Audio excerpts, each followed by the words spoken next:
Apa yang didapat ketika berkunjung ke Provinsi Nusa Tenggara Barat, baik ketika mencapai pelabuhan laut maupun udara? Ada suasana berbeda, udara sejuk dan segar yang berdesir seakan-akan menyambut dan menjadi pembuka perjalanan yang mengasyikkan.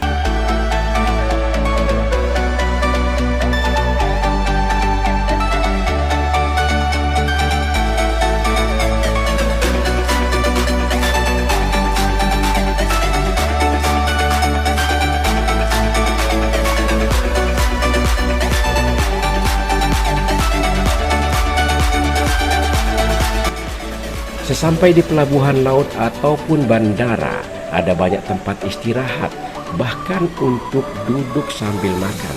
Jika ingin menuju toilet, setiap rumah makan yang dikunjungi menyediakannya, apalagi untuk semacam musola guna menjalankan ibadah sholat. Hal itu tidaklah sulit bagi pengunjung muslim yang ingin berlibur di Nusa Tenggara Barat.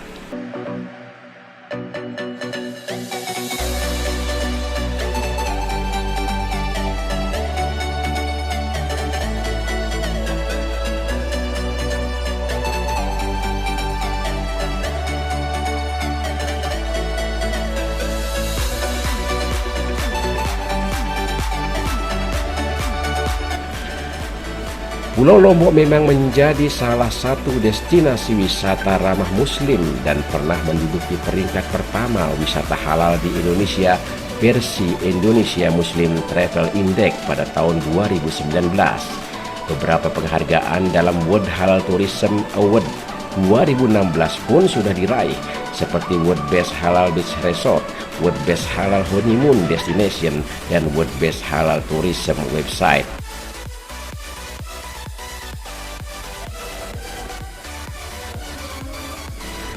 Semua penghargaan itu terkait dengan berbagai kelengkapan fasilitas yang disediakan, seperti adanya puluhan restoran bersertifikat halal, ribuan masjid dan hotel-hotel yang juga bersertifikat halal.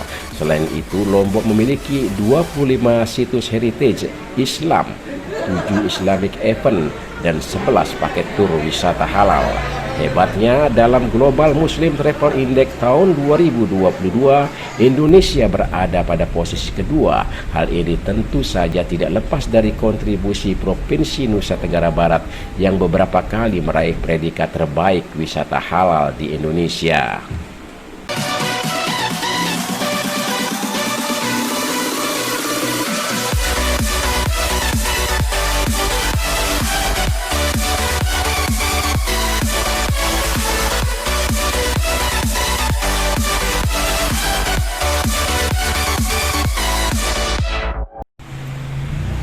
Berbagai citra positif Provinsi Nusa Tenggara Barat terkait wisata halal pada era Gubernur Tuan Guru Haji Zainul Majdi dikelola dengan cukup sempurna oleh Gubernur saat ini Dr. Zulkifli Mansyah. Keberadaan kawasan ekonomi khusus Mandalika misalnya dikembangkan tidak hanya dengan menyuguhkan pemandangan alam pantai yang menawan, melainkan dikombinasikan dengan event-event balapan yang luar biasa menerima sambutan dari berbagai negara. Mandalika yang ikonik kemudian memancarkan cahayanya ke berbagai kota dengan berkembangnya event olahraga tingkat dunia seperti MXGP di Sumbawa dan Kota Mataram. Kabupaten kota berlomba-lomba ingin menjadi tuan rumah event internasional. Bahkan event balapan tingkat regional pun digelar dan memang sanggup mengundang ratusan peserta.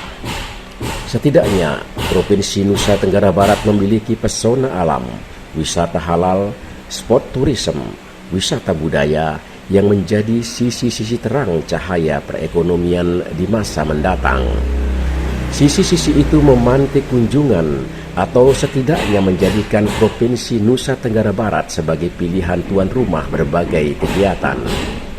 Para tamu Nusantara ogah menolak jika muncul undangan melakukan berbagai pertemuan di daerah ini, tidak terkecuali bagi seorang guru besar yang berasal dari Lampung yang sangat antusias dan begitu bersemangat ketika mendapat undangan ke provinsi ini. Memiliki kekuatan ya, jadi dari topografi, masyarakat, budaya, sampai dengan kebijakan-kebijakan terkait dengan penguatan pariwisata itu menurut saya memang sudah berjalan ya. Saya dengar ya untuk kebijakan pariwisata syariah itu sudah dari tahun 2015 atau 2017. Nah tentu spot tourism ini bagian penguatan lagi Pak, dan ini kebijakan yang luar biasa gitu ya. Jadi pengayaan memang bicara tentang untung dan rugi kalau di pariwisata itu kan tidak bisa dilihat dalam jangka pendek kalau pariwisata kan, karena pariwisata ini bagian yang tidak bisa terpisah dari kehidupan kemasyarakatan juga kan, itulah kekuatannya. Coba kita lihat after COVID yang cepat bertumbuh, saya lihat termasuk Lombok ya, kita baru terpuruk dari 2019 sampai tahun 2022 akhir kemarin ya, dan ini juga recovery-nya juga semua negara juga saya lihat sedang mengalami.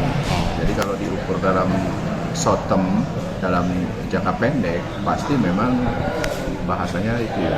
Tapi kalau lihat dari kondisi spot center yang ada, pariwisata berbasis kepada spot center, saya rasa ini memiliki multiplier effect yang bagus Pak dalam seluruh aspek gitu ya. Contoh di dalam STP ini sendiri pasti ini akan menggairahkan berbagai sektor industri pariwisata yang lain. Spot tourism ini orang berkunjung pasti yang lain juga ikut berkembang, ya, baik industri kecil, pariwisata, ekonomi, masyarakat bergairah, termasuk pengembangan berbasis SDM yang ada di sekolah pariwisata.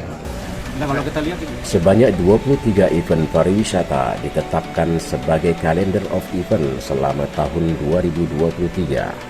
Dari 23 event itu, 10 diantaranya diajukan ke Kementerian Pariwisata dan Ekonomi Kreatif seperti Bau Nyali, Pacua Jara, Festival Balonang, dan Perang Topak. Namun beberapa event internasional yang paling bergengsi adalah MotoGP di bulan Oktober 2023, selain triathlon Ironman Lombok dan surfing tingkat dunia. Event-event itu diyakini mampu berkontribusi pada target 70% kunjungan wisatawan mancanegara dan 30% wisatawan Nusantara. Provinsi NTB memiliki target sebanyak 1,5 juta wisatawan pada tahun 2023 atau naik dari jumlah kunjungan wisatawan tahun 2022 yang sekira 1 juta orang.